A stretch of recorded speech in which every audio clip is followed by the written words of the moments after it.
Is Thailand becoming too expensive? This has been a hot topic for me in the comments lately. So today I wanted to come to a couple of the tourist hotspots to get an idea of the pricing and figure out the cost for the average person visiting here. Tourism has been on the decline in Thailand recently, and one of the driving factors is the ever-increasing cost of the holiday. Flights are expensive, the Thai baht is strong, and like everywhere in the world, the general costs are increasing.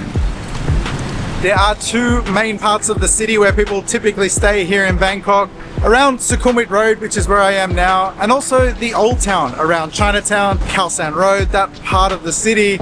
So we're going to be exploring both today. I'm going to try and navigate my way from here to there, which should be an adventure on its own. We are going to get the full tourist experience today.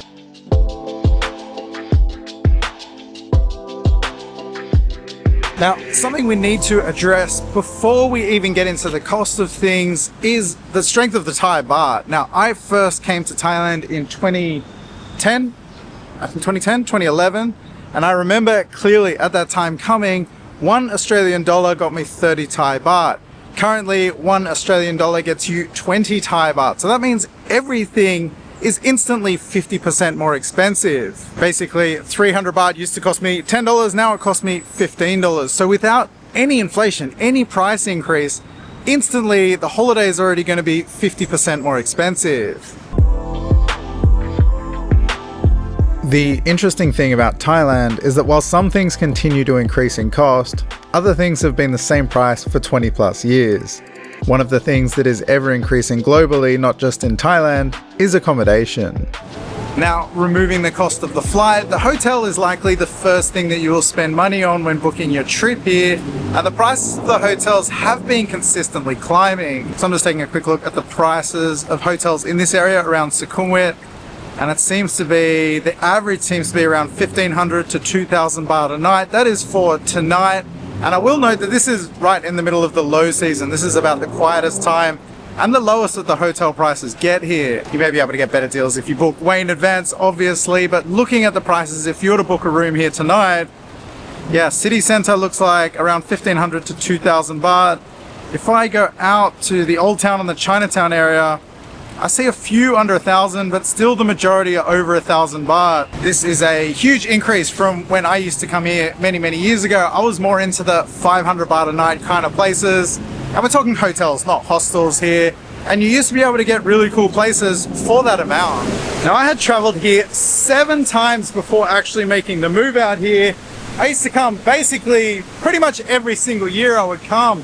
I never had much money. I was always broke into racing motorcycles and modifying cars. So I would come with my tax return every year, which was like 2,000 or 3,000 Australian dollars. Nowadays, that would not get you very far at all. $2,000 is like 40,000 baht.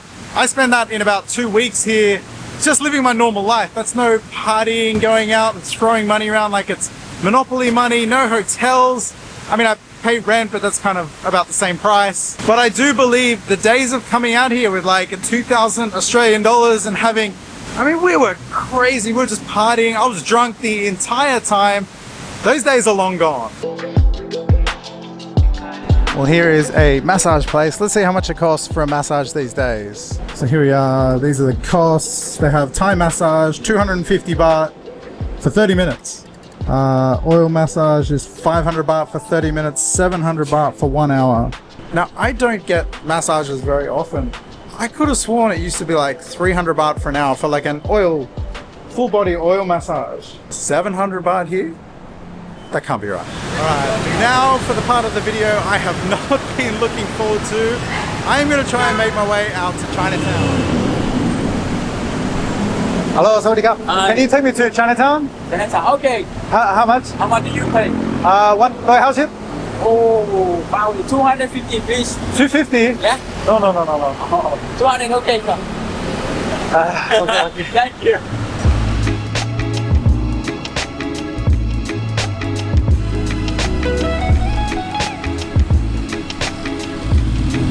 So in the tuk-tuk, I didn't get a great deal, but I got an acceptable deal.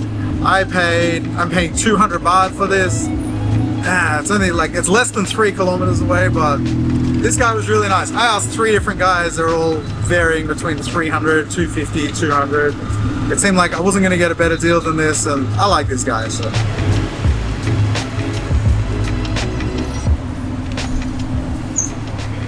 Thank you. Thank you so much. Thank you. Bye-bye. So that was 200 baht, which is pretty standard for a tuk-tuk these days, getting around. It's hard to get them less than that. Locals pay less than that, but this is just what we have to pay. Now, just to give a little background on that, that is half, 200 baht is half the daily minimum wage here in Thailand. It's just recently gone up to 400 baht per day.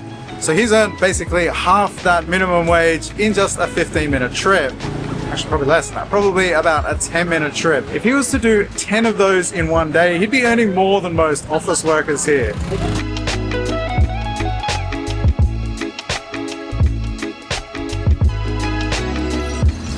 Chinatown is one of the most visited parts of Bangkok, and it should be. Chinatown is a must visit if you're here in the city.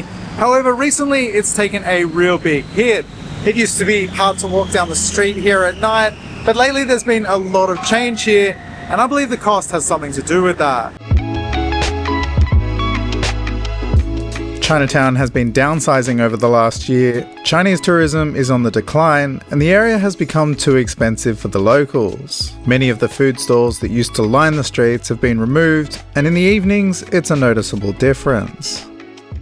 Back when the borders were closed and there was no tourism here in Thailand, I actually used to come down to Chinatown quite frequently. The price of basically everything was cheaper in Bangkok at that time.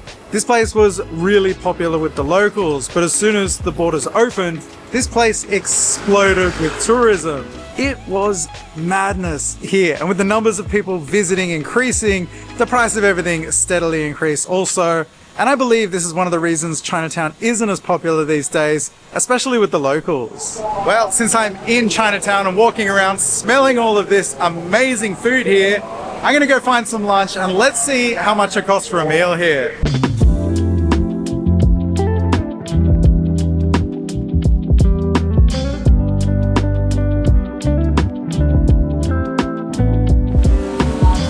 I have come to a restaurant I love, and I come all the time here in Chinatown. I got myself a bowl of noodles, 3 little dumplings, and a Coke, and the total was this much. Now, I don't come to this place because it's a cheap place to eat. I come here because the food is great. This crispy pork is amazing. There are much cheaper places to eat here in Chinatown. There's also way more expensive places to eat. But yeah, the food here, well worth it. Oh man, that pork. Amazing. Oh, yeah, that was an awesome lunch. It's not, like I said, it's not a cheap lunch, but really good food in there. I'm taking a bit of a break from the beers at the moment. I do want to find out how much a beer costs. I might get a dessert or a sweet or something instead. But there is a bar just up the road from here, so I'll go check out how much a beer costs.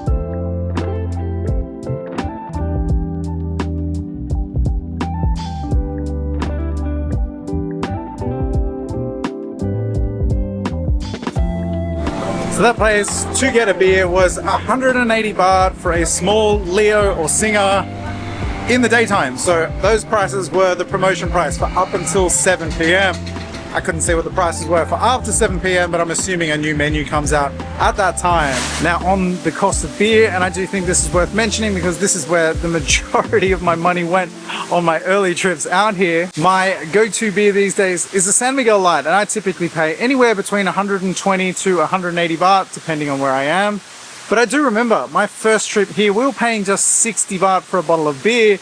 This is probably why I fell in love with the place at the time. That's $2 Australian back then. Now paying 120 to 180, that is $6 to $9 for a beer. At that bar we just saw, the price is 180 baht for a local Thai beer here before 7 o'clock. So you can only imagine what the price goes up to after 7 p.m. But if you're having one of those holidays where you come out here and you're just partying and drinking the whole time, this is definitely going to be a much more expensive trip than it used to be. The irony of all this is if you walk down some of these alleyways, the ones like this, you can find some of the cheapest food and some of the best food in the city down here.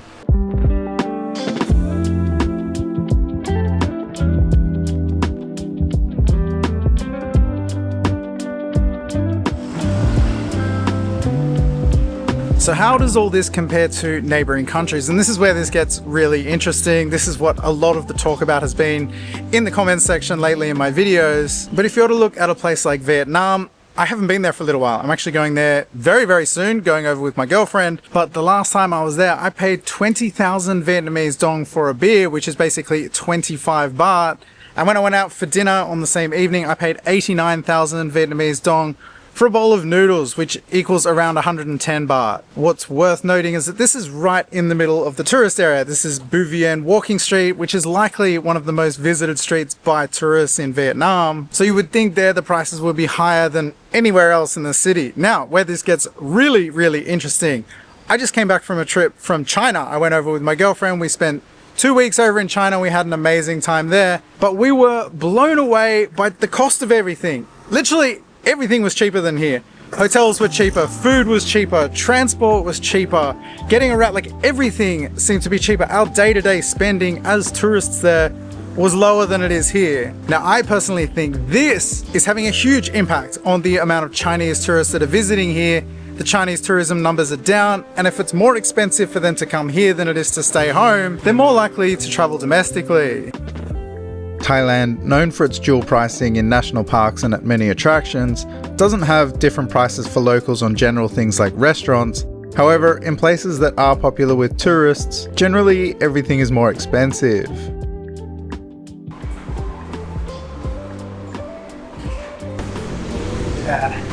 Mango smoothie at 60 baht. Worth noting is that if you do live here, you get to know all the good places to eat and the cheaper places to eat to avoid all these tourist trap places. I've lived here for 4 years and I know places all over the city, even in places like Chinatown. I now live out of the city and the cost for everything is quite different. I can go out for a really cheap meal, my local bar, I can get a beer there I can get a tall Leo or Sing there for 90 baht, which you would have a really hard time finding in a place like this. When you live here, you do live much more like a local, but when you're just coming out here on a holiday, you don't know where these places are and where to look. So is the cost of things increasing here? I mean, yes, the cost of things is increasing all around the world. This isn't just a Thailand thing. And with that said, Thailand is still one of the most amazing countries in the world to come and visit. My advice is, and always has been, don't come to the tourist zones, or come check it out, but get out of the tourist zones. Go explore, get off the beaten path. This is where you have the most amazing experiences. None of the best food or the most amazing experiences I've had have been in the tourist areas. So get out, go explore. I've made a ton of videos on getting off the beaten path, so check them out.